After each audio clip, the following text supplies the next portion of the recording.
महेंद्र सिंह धोनी और Ricky Ponting जब भी क्रिकेट जगत में मॉडर्न एरा के बेस्ट कप्तान की बात करी जाती है तो इन दोनों का नाम सबसे ऊपर आता है। फिर चाहे ये बात इनकी अचीवमेंट्स की हो, ट्रॉफीज की हो या फिर अपने अकेले दम पर मैच को पलट देने की काबिलियत की हो। जहां एमएस धोनी ने अपनी कैप्टनसी में इंडिया को 3 मेजर आईसीसी ट्रॉफी जिताए, वहीं रिकी पॉन्टिंग ने अपनी कैप्टनसी में ऑस्ट्रेलिया को 4 मेजर आईसीसी ट्रॉफीज जिताए। लेकिन अगर इन दोनों की कैप्टनसी फिलॉसफीज की बात की जाए, एमएस धोनी अपने काम नेचर, अनऑर्थोडॉक्स कैप्टनसी के लिए जाने जाते थे। चाहे सिचुएशंस कितनी भी टफ क्यों ना हो, कितना ही बड़ा मैच क्यों ना हो, हमेशा अपने डिसीजंस को एकदम सोच समझ के लेने के लिए जाने जाते थे। वहीं अगर रिकी पॉन्टिंग की कैप्टनसी की बात की जाए तो वो अपने स्लेजिंग, अग्रेसिव नेचर से ओपोनेंट की मेंटालिटी को तोड़ के उन्हें हराने के लिए जाने जाते थे, जिसकी वजह से रिकी पॉन्टिंग की कैप्टनसी में ऑस्ट्रेलिया क्रिकेट के हर एक फॉर्मेट में सबसे डोमिनेटिंग टीम बन गई। दोनों में से कौन बेहतर कैप्टन है अपने स्टैट, स्ट्रेटजी, इंपैक्ट के बेसिस पर हम कंपेयर करेंगे इनकी match winning percentage, clutch movements, leadership style, ताकि एक क्लियर पिक्चर मिल सके। साथ ही हम देखेंगे कि किसकी लेगेसी ज्यादा इंपैक्टफुल है, जिसके बाद इस सवाल का जवाब तुम्हें जरूर मिल जाएगा। इन दोनों के कंपैरिजन को शुरू करने के लिए सबसे पहले समझना पड़ेगा इनकी कैप्टनसी फिलॉसफीज का डिफरेंस। अगर रिकी पॉन्टिंग और एमएस धोनी की कैप्टनसी फिलॉसफीज की बात करें जाए तो ये एक दूसरे से इतने अलग है कि तुम सोच भी नहीं सकते। जैसे रिकी पॉन्टिंग, जो कि बचपन से एक क्रिकेटिंग फैमिली से आते हैं, उनका क्रिकेट को लेकर बस एक ही पर्सपेक्टिव था, to win at any cost. हालांकि क्रिकेट को एक जेंटलमैन्स गेम कहा जाता है, लेकिन पॉन्टिंग की कैप्टनसी में ये गेम बदल गया। पॉन्टिंग ने अपनी कैप्टनसी में स्लेजिंग, अग्रेसिव बिहेवियर के चलते ना जाने शायद कितनी बार आईसीसी के कोड ऑफ कॉन्डक्ट को तोड़ा हो, ये शायद उन्हें भी नहीं पता होगा। लेकिन ये स्लेजिंग, अग्रेशन पॉन्टिंग की सक्सेस का सबसे बड़ा मंत्र था। पॉन्टिंग की कैप्टनसी फिलॉसफी को देखकर ये समझ आता था कि उनका टीम के लिए डायरेक्टिव बस इतना सा था कि कितने ही बड़े प्लेयर क्यों ना हो उनके सामने, कितना ही बड़ा मैच क्यों ना हो, always be aggressive and play to win. इसका हमारे पर्सपेक्टिव से बेस्ट एग्जांपल है 2003 का इंडिया वर्सेस ऑस्ट्रेलिया का वर्ल्ड कप फाइनल। लेकिन ऐसे में पॉन्टिंग ने बैटिंग करते हुए शानदार 140 रन की पारी खेली और अपने हर एक शॉट के बाद बॉलर्स पे कमेंट करने लगे, जिससे कुछ ऐसा हुआ कि इंडिया के बॉलर्स प्रेशर में आ गए। ऑस्ट्रेलिया ने एक बड़ा स्कोर खड़ा किया और इवेंचुअली इंडिया ये मैच 125 रन से हार गई। एंड इंडिया के पर्सपेक्टिव से तो ये साफ दिखा था 2008 की बॉर्डर गावस्कर ट्रॉफी में, जहां पॉन्टिंग के क्लेम्ड कैचेस, अंपायरिंग के डिसीजंस जो ऑस्ट्रेलिया के फेवर में गए, यहां तक कि हरभजन सिंह और एंड्रयू साइमंड्स के बीच की लड़ाई अपने आप में सिर्फ पॉन्टिंग की कैप्टनसी, उनकी लीडरशिप की वजह से एक कंट्रोवर्शियल सीरीज बन गई। पर पॉन्टिंग की फिलॉसफी जिसमें उन्हें हर दम पर जीतना था, उसमें वो कारगर रहे। और अगर बात की जाए एमएस धोनी की कैप्टनसी की, तो वो रिकी पॉन्टिंग से बिल्कुल अलग थी। शायद इसका कारण ये है कि धोनी ने अपने क्रिकेटिंग करियर की शुरुआत एक छोटे से शहर रांची से की, जहां क्रिकेट का इंफ्रास्ट्रक्चर लिमिटेड था, उनके पास कोई क्रिकेट के लिए सपोर्ट नहीं था। और अपनी मेहनत के बाद जब वो इंडियन क्रिकेट टीम के कैप्टन बने तो उन्होंने पूरी दुनिया को दिखा दिया कि एक अच्छा कैप्टन सिर्फ अग्रेशन और स्लेजिंग से ही नहीं, बल्कि शांत रहकर,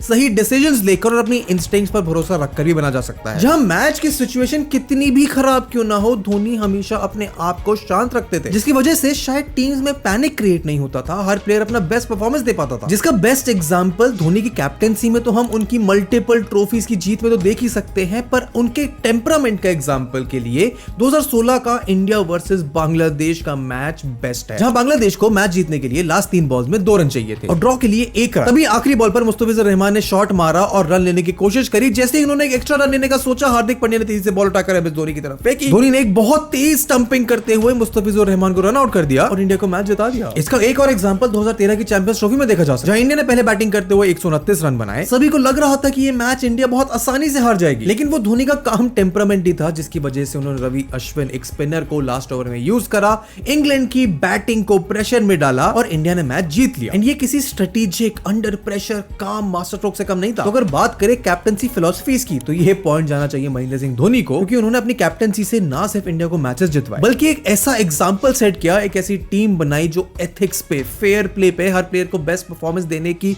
मोटिवेशन रखती थी और जीतती भी थी। लेकिन अगर कैप्टनसी फिलॉसफी से हटकर हम इन दोनों प्लेयर्स की अचीवमेंट्स की बात करें तो कहानी कुछ और ही निकल कर आती है। रिकी पॉन्टिंग ने अपनी कैप्टनसी की शुरुआत 2002 में स्टीव वॉ की फॉर्म के डिक्लाइन होने के बाद की, जिसमें उन्होंने लगभग 9 साल ऑस्ट्रेलिया को एक अनबीटेबल टीम बनाकर रखा। पॉन्टिंग की लीडरशिप में ऑस्ट्रेलिया ने 2 ओडीआई वर्ल्ड कप 2003 और 2007 में और 2 चैंपियंस ट्रॉफी 2006 और 2009 में जीती। तो लगभग 6 साल तक ऑस्ट्रेलियन टीम वनडे फॉर्मेट में डोमिनेट कर रही थी। ये उनको आईसीसी टूर्नामेंट्स के one of the most successful captain में से एक भी बनाता है। एंड सिर्फ वनडे में नहीं, रिकी पॉन्टिंग की एरा में ऑस्ट्रेलियन टीम हर फॉर्मेट में डोमिनेट कर रही थी। उनकी मैच विनिंग परसेंटेज भी 70% से ऊपर था, जिसमें टेस्ट में ही विनिंग परसेंटेज 62%, जिसका बेस्ट एग्जांपल 2003 और 2007 का वर्ल्ड कप है, जिसमें ऑस्ट्रेलिया ने पूरे टूर्नामेंट में एक भी मैच नहीं हारा। वहीं अगर धोनी की अचीवमेंट्स की बात करें तो उनका रिकॉर्ड भी कुछ कम नहीं है। धोनी ने इंडिया को 2007 टी20 world cup, 2011 ODI world cup और 2013 की चैंपियंस ट्रॉफी जिताकर आईसीसी का ट्रेबल जिताने वाली दुनिया की पहली टीम बना दिया। धोनी की लीडरशिप के अंडर ही इंडिया ने पहली बार 2009 में आईसीसी टेस्ट रैंकिंग्स में नंबर 1 पोजीशन हासिल करी। और धोनी का टी20 रिकॉर्ड उनकी 2007 वर्ल्ड कप के अलावा आईपीएल में भी बहुत लाजवाब है। उन्होंने चेन्नई सुपर किंग्स के साथ आईपीएल में भी ब्रिलियंस दिखाया, जिसमें टीम 5 बार चैंपियन बनी। लेकिन अगर सिर्फ नंबर्स पे बात करें, उनकी मैच विनिंग परसेंटेज पे बात करें, तो धोनी का मैच विनिंग परसेंटेज 53% है। टेस्ट में ये परसेंटेज 45 है, ओडीआई में 55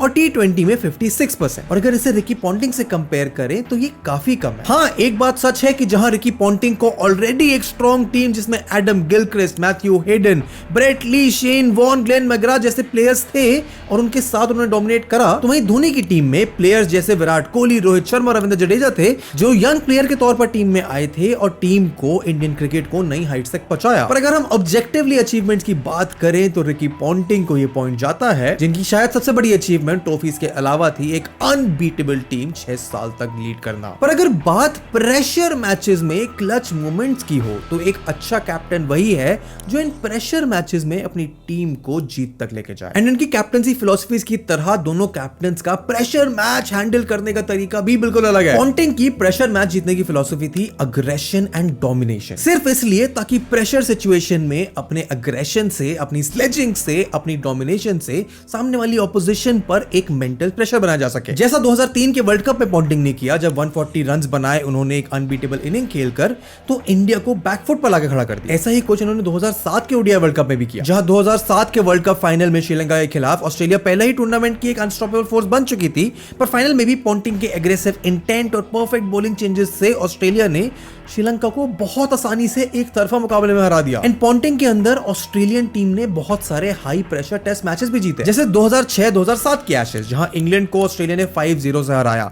इंग्लैंड की टीम एशेज जीतने का सपना लेकर आई थी, लेकिन पॉन्टिंग की एग्रेसिव कैप्टेंसी और माइंड गेम्स ने इंग्लैंड को साइकोलॉजिकल वॉरफेयर में हरा दिया और पूरा सीरीज वन साइडेड बना दिया। और उनके सामने महेंद्र सिंह धोनी का प्रेशर सिचुएशन में भी खुद को शांत रखने वाला अप्रोच। उनका शायद मानना यह था कि अगर कैप्टन ही पैनिक करेगा तो पूरी टीम भी पैनिक कर जाएगी। एंड इसका सबसे बड़ा एग्जांपल तो था 2007 का टी20 वर्ल्ड कप का फाइनल, जिसमें इंडिया सामने खड़ी थी पाकिस्तान के। जब सबको लग रहा था कि हरभजन सिंह या आरपी सिंह लास्ट ओवर डालेंगे, तो धोनी ने बॉल थमाई जोगिंदर शर्मा को, जो कि एक इनएक्सपीरियंस प्लेयर थे। उन पर भरोसा दिखाया, उनसे बॉलिंग करवाई और इंडिया पहले ही टी20 वर्ल्ड कप में जीतकर इतिहास लिख गई। सिमिलरली 2011 ओडीआई वर्ल्ड कप के फाइनल में जब इंडिया चेस कर रही थी, हमारे मेन बैट्समैन आउट हो गए थे, धोनी ने खुद को बैटिंग ऑर्डर में प्रमोट करा और 91 रन्स की मैच विनिंग पारी खेलकर इंडिया को 28 साल बाद ट्रॉफी जितवाई। उनका की डिसीजन युवराज सिंह से पहले अपने आप को बैटिंग ऑर्डर में लेकर आना एक रिस्की मूव था, पर उस मूव ने पूरे मैच का मोमेंटम बदल दिया। एक तरफ पॉन्टिंग का विन एट एनी कॉस्ट की मेंटालिटी, तो दूसरी तरफ धोनी का stay calm and trust the process वाला अप्रोच। एंड अगर इसमें दोनों की फिलॉसफी में जीत की बात की जाए तो जीत शायद रिकी पॉन्टिंग की होगी, क्योंकि वो प्रेशर मैचेस में भी अपनी मेंटालिटी से, अपने अग्रेशन से ओपोनेंट पर इतना प्रेशर क्रिएट कर देते थे कि मेंटली सामने वाली टीम मैच हार जाती थी। पर तुम भी मुझे कमेंट्स में बता सकते हो कि इन दोनों में से तुम्हें ज्यादा अच्छी फिलॉसफी प्रेशर मैचेस को हैंडल करने की किसकी लगती है। अब इन दोनों को एज कैप्टन हम इनकी इंडिविजुअल परफॉर्मेंसेस कंपेयर करे बिना कर ही नहीं सकते। एंड दोनों अपने आप में लेजेंडरी खिलाड़ी हैं, पर इन दोनों के टीम्स में और मैच के दौरान रोल्स बहुत अलग। जहां रिकी पॉन्टिंग एक प्रॉपर टॉप ऑर्डर बैट्समैन थे, जिनका काम ही था टीम को लंबी पारी दिखाना। इन्होंने अपने करियर में लगभग 560 मैचेस खेले, जिसमें पॉन्टिंग ने 45 की बैटिंग एवरेज से 27,483 रन बनाए एंड बहुत बड़े रन भी बनाए, लगभग 71 centuries, 146 half centuries. And Ponting सिर्फ वनडे ही नहीं, कमाल के टेस्ट खिलाड़ी भी रहे। अपने टेस्ट करियर में उन्होंने 168 मैचेस खेले, जिसमें उन्होंने 51 की एवरेज से 13,338 रन बनाए, 41 सेंचुरी, 62 हाफ सेंचुरीज के साथ। और अगर स्टैट्स के मामले में धोनी से कंपेयर करा जाए रिकी पॉन्टिंग को, तो डिफरेंस साफ दिखता है। एंड ये इसलिए भी है क्योंकि भले ही अपने करियर की शुरुआत में धोनी एक टॉप ऑर्डर बैट्समैन थे, लेकिन अपना मेजॉरिटी ऑफ द करियर उन्होंने as a lower order batsman,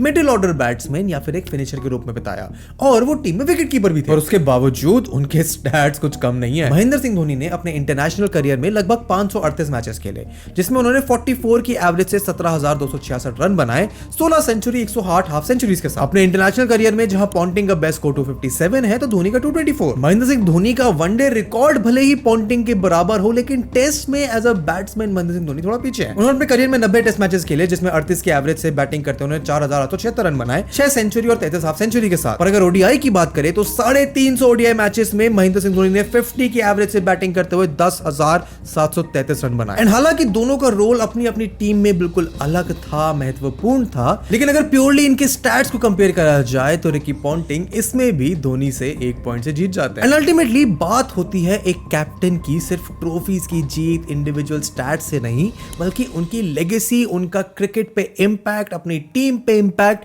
अपने फैंस पे इंपैक्ट। क्योंकि कैप्टन का काम होता है एक ऐसी लेगेसी छोड़ना जो अपने टीममेट्स को और आगे आने वाली पूरी जनरेशन को इंस्पायर करे। रिकी पॉन्टिंग ने ऑस्ट्रेलिया को एक अनबीटेबल क्रिकेट टीम बनाया, जबकि एमएस धोनी ने एक फियरलेस और कंपोज इंडियन टीम को डेवलप किया। दोनों ने अपने अपने देश की क्रिकेटिंग टीम को एक नए लेवल पर पहुंचाया जो उनकी लेगेसी का बहुत बड़ा हिस्सा है। एंड रिकी पॉन्टिंग का फियरलेस कल्चर तो तुम आज की ऑस्ट्रेलियन टीम में भी देख सकते हो, फिर चाहे वो स्टीव स्मिथ हो, डेविड वार्नर हो, पैट कमिंस हो, उनकी कैप्टेंसी में, टीम के डिमीनर में, मैच की परफॉर्मेंस में ये फिलॉसफी साफ नजर आती है। पॉन्टिंग ने अपनी कैप्टेंसी में ऑस्ट्रेलिया को लगातार 16 कंसेक्यूटिव टेस्ट मैचेस जिताए थे, जो एक वर्ल्ड रिकॉर्ड बन गया था, जिसमें उनकी मोस्ट फेमस 2006-2007 के एशेज विन शामिल है। पॉन्टिंग ने अपनी कैप्टेंसी में ही परफॉर्म और पेरिस की मेंटालिटी ऑस्ट्रेलियन क्रिकेट में लाई, जो प्लेयर से कंसिस्टेंटली हाई परफॉर्मेंस एक्सपेक्ट करता था। अगर कोई प्लेयर अंडर परफॉर्म करता था तो तुरंत उसे नए टैलेंट से रिप्लेस करा जाता था, जिसने Michael Clarke, David Warner, Steve Smith जैसे बड़े प्लेयर्स को अपना टैलेंट दिखाने का मौका दिया। एंड हालांकि पॉन्टिंग आज प्लेइंग क्रिकेट से रिटायर ले चुके हैं, लेकिन इनकी वो philosophy of generating new talent that is high performing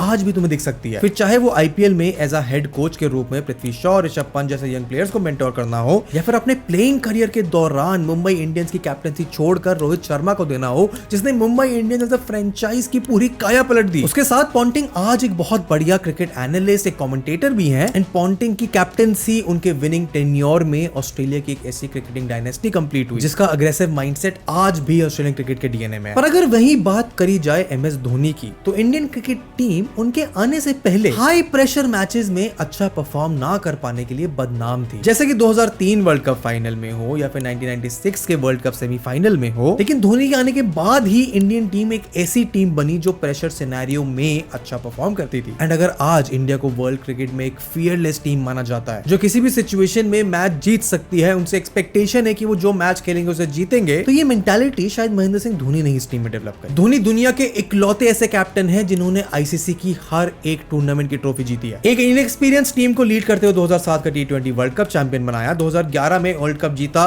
और 2013 में चैंपियंस ट्रॉफी जीती। एंड धोनी की लेगेसी में एक इंपॉर्टेंट पार्ट ये भी है कि वो एक अच्छे बैट्समैन या एक अच्छे कैप्टन सिर्फ नहीं थे, बल्कि एक बहुत ही इंपैक्टफुल मैच फिनिशर भी थे। धोनी ने अपने प्लेइंग करियर में एक नए टाइप का बैटिंग रोल डेवलप किया जो आज भी इंडियन क्रिकेट में देखने को मिलता है, एक कूल हेडेड फिनिशर का। वो मेंटालिटी जो आज हार्दिक पांड्या, ऋषभ पंत जैसे नए प्लेयर्स में देखी जा सकती है। जहां पॉन्टिंग, परफॉर्म और पेरिस की मेंटालिटी रखते थे, तो महेंद्र सिंह धोनी प्लेयर्स को टीम में टाइम देने में बिलीव करते थे। जब 2011 के वर्ल्ड कप में विराट कोहली को महेंद्र सिंह धोनी ने टॉप ऑर्डर में सेटल होने का मौका दिया, तो उस वक्त लोगों को शायद इसका इंपैक्ट पता भी नहीं होगा। लेकिन उस टूर्नामेंट में कोहली की कंसिस्टेंसी और कॉन्फिडेंस ने एक नए सुपरस्टार की पहचान बना दी। और आज विराट कोहली सिर्फ इंडिया के नहीं, दुनिया के सबसे लाजवाब बल्लेबाजों में से एक है। हालांकि धोनी ने भी अभी इंटरनेशनल स्टेज से रिटायरमेंट ले लिया है, लेकिन वो अभी भी आईपीएल में खेलते हैं। उनकी फैन फॉलोइंग, उनका इंपैक्ट आज भी तुम्हें टीवी स्क्रीन पर देखने को मिल सकता है। वो आईपीएल में चेन्नई सुपर किंग्स के साथ 5 ट्रॉफी जीत चुके हैं। उनका कैप्टन कूल एटीट्यूड और टैक्टिकल ब्रिलियंस आईपीएल में आज भी दिखाई देता है। और अब वो एज कैप्टन तो नहीं, लेकिन सीएसके में as a player, as a mentor Ruturaj Gaikwad, Shivam Dube जैसे नए प्लेयर्स को मेंटोर कर रहे हैं। एंड धोनी ने सिर्फ एक सक्सेसफुल कैप्टन होने का रोल नहीं निभाया, बल्कि इंडियन क्रिकेट टीम को एक फियरलेस और फ्यूचर रेडी टीम बनाने में बहुत बड़ा हाथ निभाया। तो अगर सिर्फ लेगेसी की बात करी जाए तो महेंद्र सिंह धोनी बड़े आसानी से रिकी पॉन्टिंग से ये पॉइंट जीत जाएंगे, क्योंकि पॉन्टिंग के कैप्टन बनने से पहले ऑस्ट्रेलिया एक टीम ऐसी थी जो जीतती थी। पॉन्टिंग ने उस लेगेसी को आगे बढ़ा, एक नए लेवल पर लेके गए। लेकिन महेंद्र सिंह धोनी के आने के बाद ही इंडियन क्रिकेट टीम की मेंटालिटी, उनके प्लेइंग स्टाइल, उनके कॉन्फिडेंस में और उनकी विक्ट्रीज में एक ऐसा बदलाव आया जिसका इंपैक्ट हम आज भी देख सकते हैं। तो फाइनली बात आ जाती है कंक्लूजन की कि पॉइंट्स के आधार पर, हमारी वीडियो के कंपैरिजन के आधार पर बेटर कैप्टन था कौन। क्योंकि पॉन्टिंग की अचीवमेंट्स, प्रेशर मैचेस को जीतने की टेक्निक और इंडिविजुअल परफॉर्मेंस ज्यादा अच्छी थी, लेकिन वहीं धोनी की कैप्टेंसी, फिलॉसफी, इंडियन टीम की लेगेसी ज्यादा बढ़िया रही। इस कंक्लूजन से रिकी पॉन्टिंग ये कंपैरिजन 3:2 के रेशियो से जीत तो जाते हैं। हो सकता है कि तुम इस कंपैरिजन से, इस कंक्लूजन से डिसएग्री करो, पर एक बात जो सच है वो ये कि रिकी पॉन्टिंग और महेंद्र सिंह दोनों ही अपने टाइम के लेजेंडरी क्रिकेटर्स रहे हैं। भले ही उनकी लीडरशिप स्टाइल, उनका क्रिकेट की तरफ अप्रोच बिल्कुल अलग। तो अगर तुम हमारे कंक्लूजन से अग्री करते हो तो लाइक करो, डिसएग्री करते हो कमेंट करो, और खुद भी बताओ कि तुम्हारे हिसाब से बेस्ट कैप्टन क्रिकेट ने आज तक जो देखा है वो कौन था। और कमेंट से बताओ कि इन दोनों में से तुम्हें ज्यादा अच्छी कैप्टनसी किसकी लगती है। इनसे बेहतर भी कैप्टन को क्रिकेट में रहा है तो उसका नाम लिखो, और कमेंट से बताओ तुम और किस क्रिकेटिंग टॉपिक पर इस चैनल पर वीडियोस देखना चाहते हो, क्योंकि ऐसी वीडियोस तुम्हारे लिए हर हफ्ते लेकर आते हैं। चैनल को सब्सक्राइब करो, वीडियो को लाइक करो, and I will see you in the next one. Good bye.